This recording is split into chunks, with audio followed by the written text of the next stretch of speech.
Hey friends, Mark Holmes here with the Jobu Report, and that's CowboyJobu. And oh, looks like Jobu needs a refill. Whew, boy. By now, I guess you've heard that we have signed the butt of all my jokes, Mark Sanchez. Hold on for a second. Up your butt, Jobu. That's about the only way you can take that news.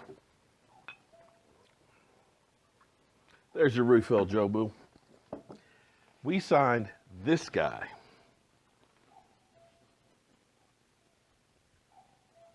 Out of the jokes on Come On Man, let's go to the tape. Mark Sanchez is fifth Come On Man in business. Mark Sanchez sitting on the sideline, don't put a little front Eating a hot dog.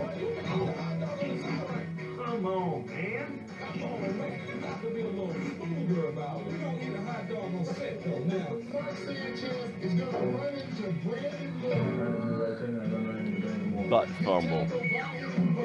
Another score for the New England Patriots. Come on, man.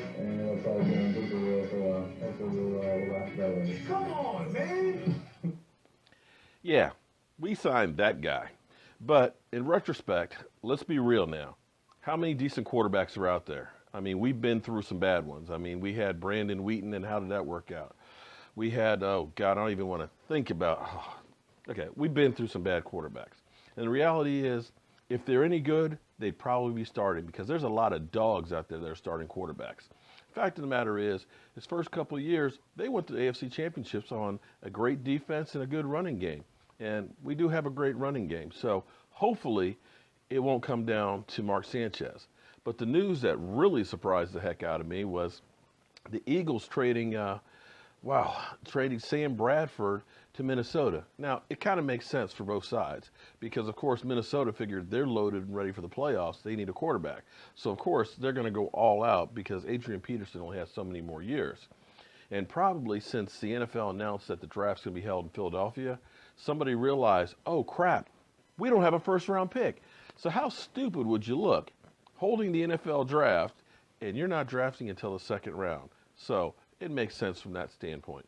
The part that really surprises me, though, is that they announced that Carson Wentz will be the starting quarterback once he's healthy. Now, I hate to tell you, but that is the true definition of throwing somebody to the wolves. I mean, he's had 1/4 of preseason experience, 1/4, and he got hurt in that game. So now you're talking about 3 weeks of training camp, and hopefully you can get back and start practicing between now and 2 weeks from now. A week from now, and be able to play. So chances are he's not going to do real good. Now I know there's all the comparisons of saying, oh well, Dak Prescott's a rookie and he's starting. True. But the situation is a little different because he has a fantastic offensive line and he has a team that's all veterans in front of him. He also got extra time during training camp because Tony Romo would always end up taking a day off here and there, and it seemed like there were more and more of those off. And he's had 3 games of experience. So it's not apples to oranges. The other thing that I'll say is Carson Wentz played in the Missouri Valley Conference, Division I AA. A conference on the normal year will put about 4 or 5 players into the NFL. So the speed is going to be tremendously different when he gets out there and starts playing, as opposed to Dak Prescott, who plays teams that are vying for the championship of Division I-A every year. So he's played against NFL caliber defenses. So I look for Dak to be a lot better and a lot further along than Carson Wentz. I have gone on record before saying I think Carson Wentz will be a bust. But here's the great thing. Now, I always put my money where my mouth is. And it finally came. I ordered this about a month ago. I said before Kelvin Moore got hurt that Dak Prescott would move up to second string, and that he would also be playing and winning some games for the Cowboys this season. Okay, so I ordered from Mike Mosh, my buddy, 2 jerseys. My CowboyJobu one. Now, you'll notice the number 16, that's for the 16th season.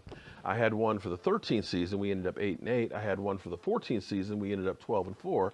Last year, I didn't get one. and we ended up 4-12. Now, I'm not saying that Jobu got pissed off because I wasn't wearing his name and jersey, but it's a coincidence. So why take the chance? So here it is. Look for me at games, guys. CowboyJobu. Me and Jobu will be there and definitely want to take your picture. But I wanted to get one of these a month ago.